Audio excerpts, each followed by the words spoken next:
Admire academy वेबशाला।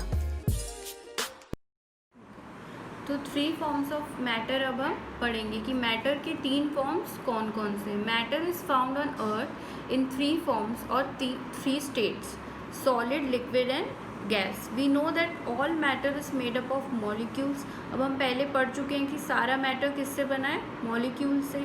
So all solids, liquids as well as gases are made up of molecules. तो ये तीनों states भी किससे बने हैं? मॉलिक्यूल से।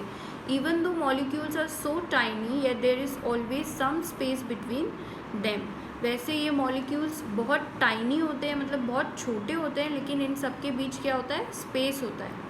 When matter changes its form or state, the molecules either come closer together or move farther away apart. For instance, when water changes to water vapor, its molecules move farther apart. When water changes into ice, the molecules come closer apart. तो जो भी ये 3 states हम पढ़ेंगे ये molecules की space पे ही depend करते हैं। कैसे कि अगर हम देखें कि वाटर जो है, अगर वो वाटर वेपर में चेंज हो जाता है तो उसके मॉलिक्यूल सब दूर दूर हो जाएंगे और दूर दूर, है ना। But when the water changes into ice, लेकिन अगर वाटर को हम आइस में कन्वर्ट कर देते हैं तो उसके मॉलिक्यूल्स क्या हो जाएंगे? पास पास आ जाएंगे, क्लोजर टुगेदर।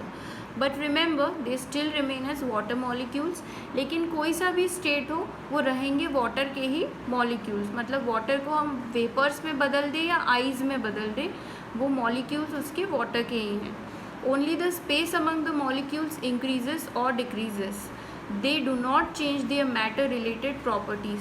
सिर्फ मॉलिक्यूल्स का जो स्पेसिंग है वो ही बदलता है, उनकी प्रॉपर्टीज़ चेंज नहीं होती है। अब हम देखेंगे मॉलिक्यूल्स इन सॉलिड। तो सॉलिड के मॉलिक्यूल्स कैसे होंगे? Are in a definite pattern, एक पैटर्न में अरेंज्ड होंगे। Are held together by a strong attraction force, एक फोर्स की साइड से वो अट्रैक्टेड होंगे। Are very close to each other, एक दूसरे से बहुत पास पास होंगे। Have no intermolecular space, that is the space between themselves, so they can not move at their own. दूसरा, वो एक साथ इतने ज़्यादा पास पास होंगे, जैसे आपको ये आइस क्यूब के दिख रहे हैं मॉलिक्यूल्स, इतने ज़्यादा क्लोज है ये कि ये अपने आप मूव नहीं कर सकते हैं। इसीलिए आइस क्यूब्स का एक डेफिनाइट शेप होता है। Okay, have a fix shape and volume. फिर नेक्स्ट हम देखेंगे molecules in liquid. Do not have any particular pattern, कोई पैटर्न नहीं होता। दैट मीन्स आप अगर वाटर को एक ग्लास में डालोगे तो वाटर ग्लास का शेप ले लेगा, और अगर हम इस वाटर को एक जग में डालेंगे तो वो जग का स्पेस ले लेगा। Are held together by a medium attraction force which is weaker as compare to solids. और वाटर के मॉलिक्यूल्स कैसे हैं? अब एक दूसरे को बहुत ज़्यादा अट्रैक्ट नहीं कर रहे हैं इस फॉर्म में, इस स्टेट में। Are not very close to each other, एक दूसरे के बहुत क्लोज नहीं हैं। Have intermolecular space between them so they can move at their own.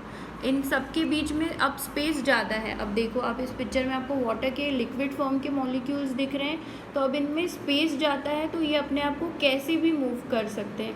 तभी हम वाटर या मिल्क या ऑयल किसी भी कंटेनर में जब डालते हैं तो वो उसी कंटेनर के शेप को ले लेता है। Have a fixed volume but no particular shape. Volume एक जैसा है, वॉल्यूम कभी भी चेंज नहीं होगा। अगर हम water, half glass of water jug में डालेंगे तो वो हाफ ग्लास ही रहेगा, ज़्यादा नहीं हो जाएगा, लेकिन कोई पर्टिकुलर शेप नहीं होता, शेप चेंज होता रहता है। देन हम देखेंगे molecules in gas. Do not have any pattern. अब गैस के मॉलिक्यूल्स का कोई पैटर्न नहीं होता। अगर आप देखोगे एयर के मॉलिक्यूल्स की, ये जो बॉक्स है इसके अंदर एयर फिल की है, अब इसके मॉलिक्यूल्स बहुत दूर दूर हैं। ओके, अब are far apart due to larger intermolecular space. इनके बीच में जो इंटरमॉलिक्यूलर स्पेस है वो बहुत ज़्यादा है, इसलिए ये बहुत दूर दूर हैं एक दूसरे से। Are loosely packed and always keep on moving. दूसरा, ये बहुत लूजली पैक्ड है, इसलिए ये कहीं भी मूव कर सकते हैं और हमेशा मूव करते रहते हैं। Exert a weaker attraction force, that is why they remain so weak as compare to solids and liquids. इनका जो अट्रैक्शन फोर्स है वो कैसा है? वीकर है, कम है, तो इसलिए वो दूर दूर रहते हैं। Move at a great speed in all direction because of the space available them.